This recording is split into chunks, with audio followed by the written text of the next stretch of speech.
início ao nosso trabalho com o tema o infarto do miocárdio. Nesse vídeo eu estarei falando sobre a definição e como ocorre esse infarto. É algo que se tornou comum na sociedade e infelizmente temos que enfrentá-los. O infarto do miocárdio é a consequência da obstrução de uma artéria coronária por um coágulo de sangue sobre as placas de gordura que estavam em sua parede, impossibilitando assim que uma quantidade suficiente de sangue chegue até a área do músculo cardíaco.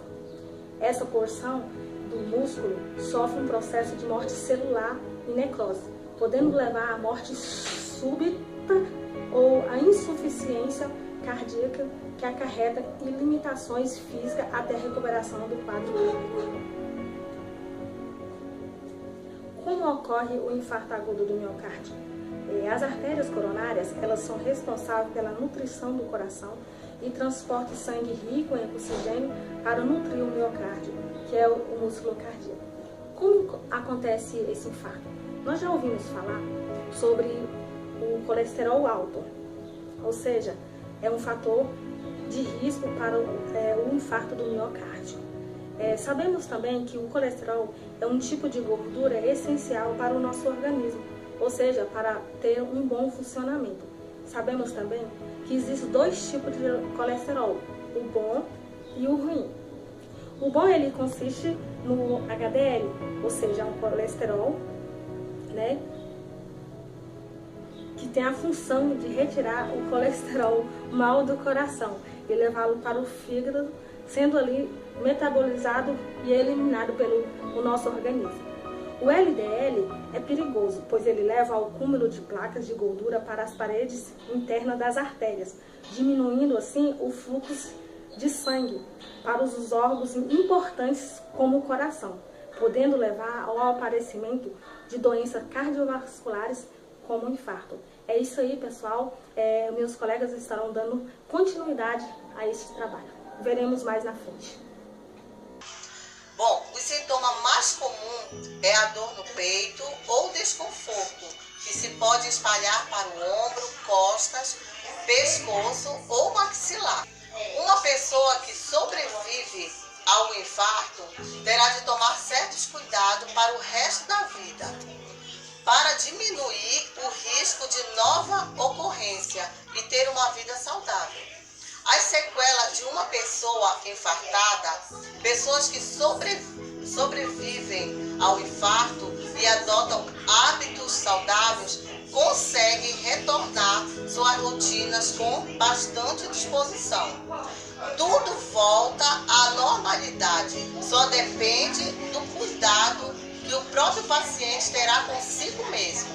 Além disso, é extremamente importante ir regularmente ao cardiologista para acompanhar o seu coração. Como que se dá o diagnóstico de infarto? Se você está tendo um ataque cardíaco, ele normalmente será diagnosticado em um cenário de emergência e não de consulta médica.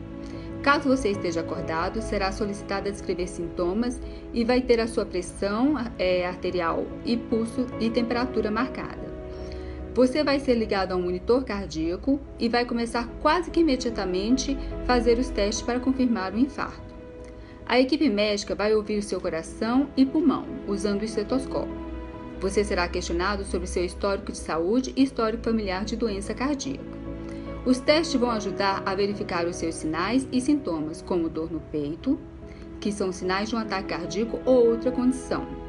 Estes exames incluem eletrocardiograma, o ECG e o exame de sangue. Como se faz o tratamento do infarto? O tratamento de infarto em um hospital varia de acordo com cada situação. Você pode ser tratado com medicamentos, ser submetido a um procedimento invasivo ou ambos, dependendo da gravidade do seu estado e da quantidade de danos do seu coração.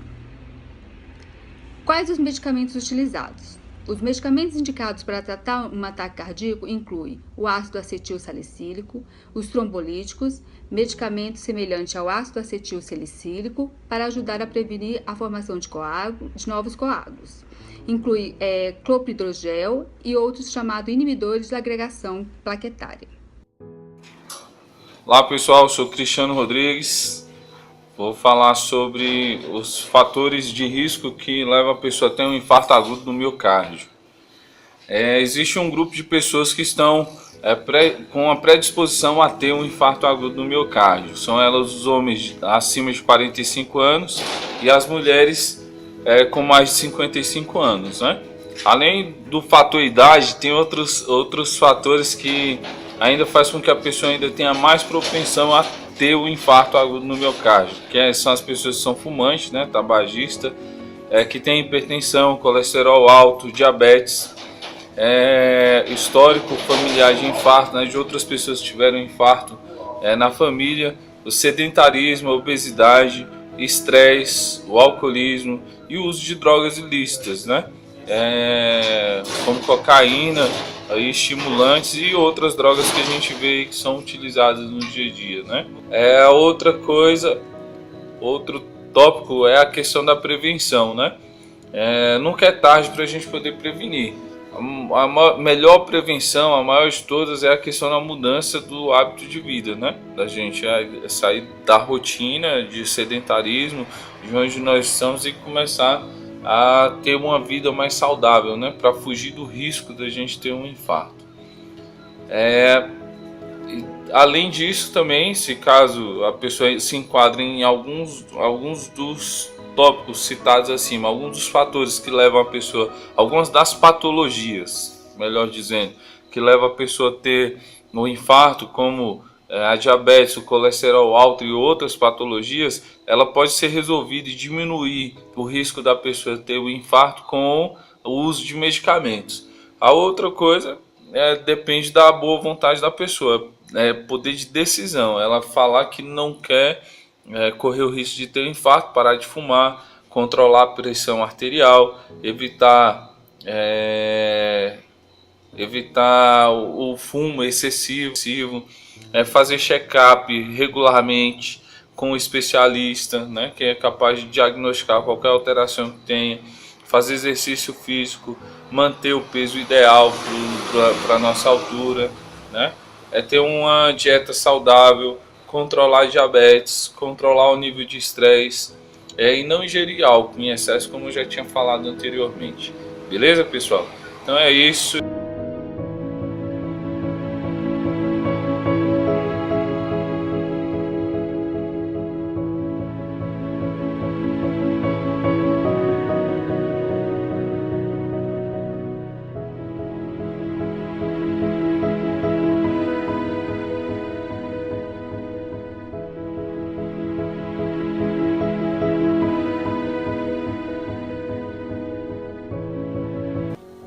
O AVC. AVC também ele é conhecido como derrame cerebral, né? É decorrente da alteração do fluxo sanguíneo ao cérebro, responsável pela morte das células nervosas da região cerebral atingida. Existem dois tipos de AVC: o AVC isquêmico, que é quando ocorre a obstrução dos vasos sanguíneos, que é decorrente de uma trombose, até mesmo por embolia. Esse tipo de AVC é responsável por 80% dos casos.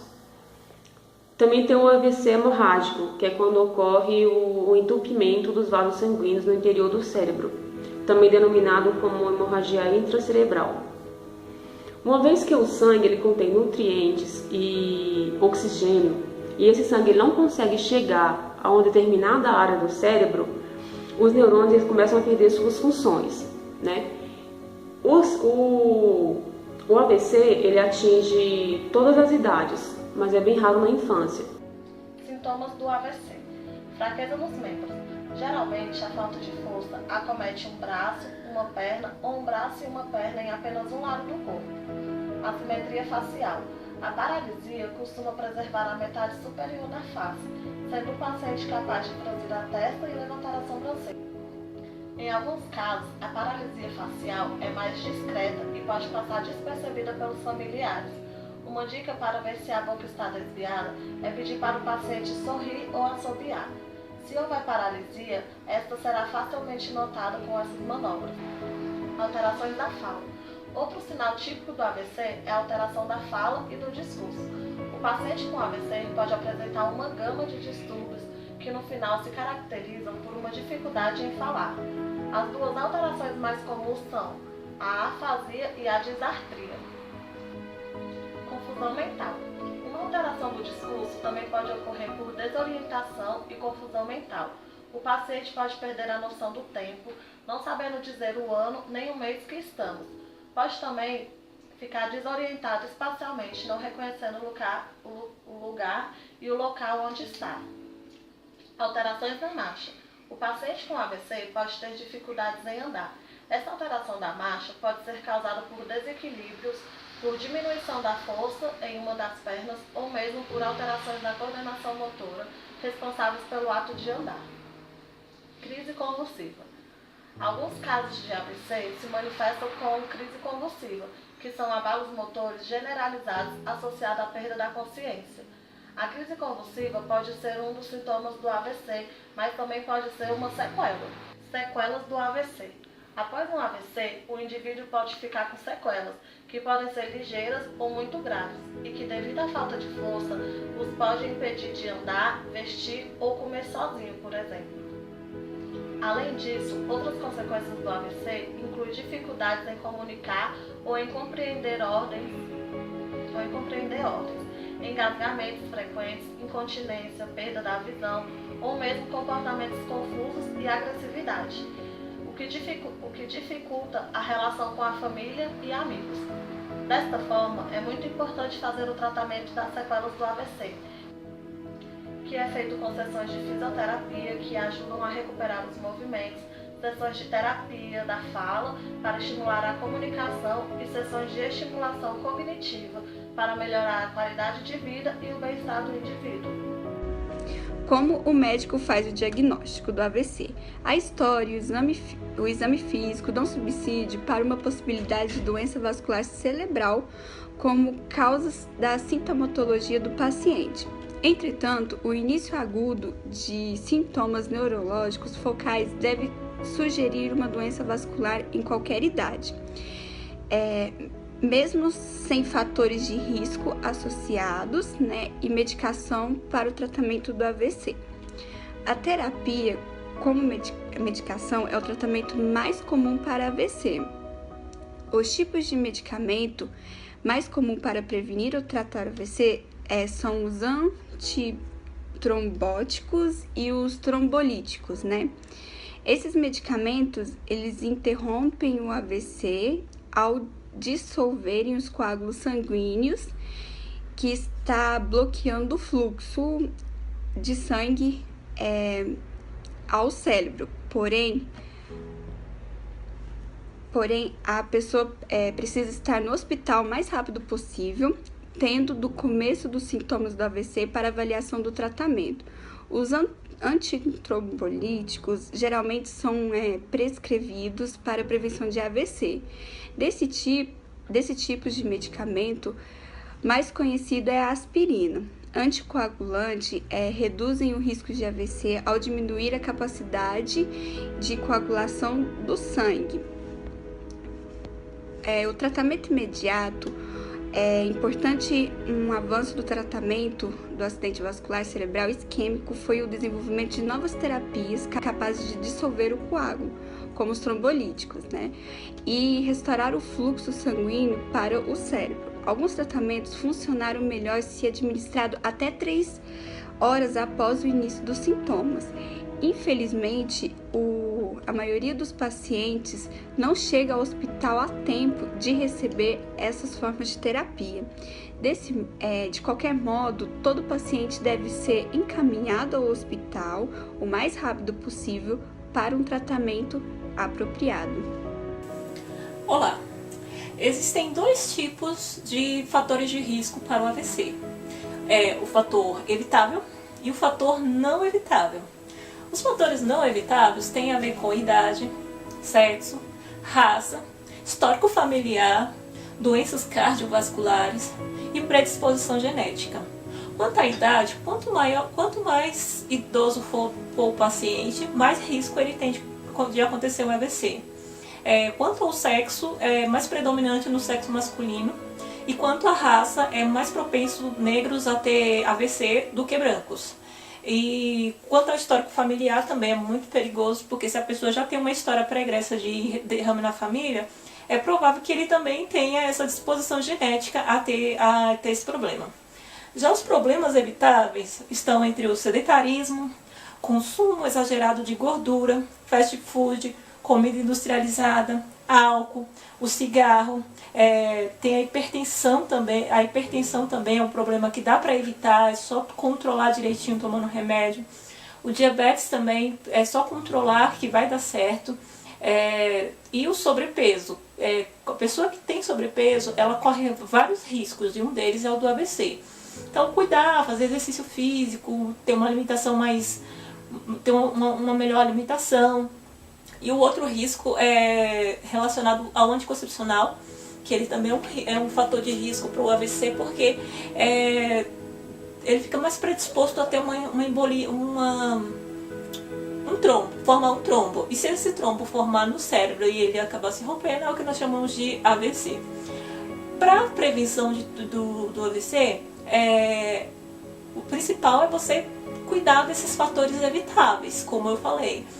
Ser menos sedentário, consumir menos comida industrializada, menos fast food, parar de fumar, diminuir a ingestão de álcool, controlar a diabetes, controlar a hipertensão, enfim. Bom dia, meu nome é Rafaela, eu vou falar sobre o primeiro socorro no caso de AVC. Primeiramente, devemos chamar a ambulância, verificar se a vítima está respirando e consciente. Caso ela estiver consciente, devemos acalmá-la até a ajuda médica chegar. Se notarmos que o coração dela parou de bater, devemos começar imediatamente a massagem cardíaca. Os primeiros socorros é importante para o indivíduo para não haver uma sequela maior, ficar paralisado ou perder a fala ou os movimentos para sempre. O tratamento é feito com medicamento para a coagulação do sangue. Em alguns casos necessita de cirurgia e é importantíssimo ter a ajuda de um fisioterapeuta para o fortalecimento dos músculos.